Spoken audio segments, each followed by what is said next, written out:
গাজীপুরের শ্রীপুরে একটি ম্যাট্রেস কারখানার গুদামে অগ্নিকাণ্ডের ঘটনা ঘটেছে। ফায়ার সার্ভিসের 2টি ইউনিট আধ ঘন্টার চেষ্টায় আগুন নিয়ন্ত্রণে আনে।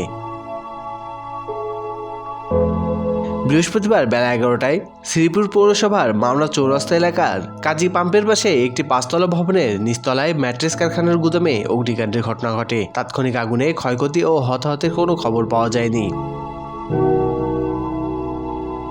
ম্যাট্রেস কারখানার মালিক মোহাম্মদ পারভেজ মিয়া বলেন, হঠাৎ করে কারখানার গুদামে অগ্নিকাণ্ডের ঘটনা ঘটে। এতে কারখানার নিচতলার গুদামে থাকা সমস্ত মালামাল পুড়ে গেছে।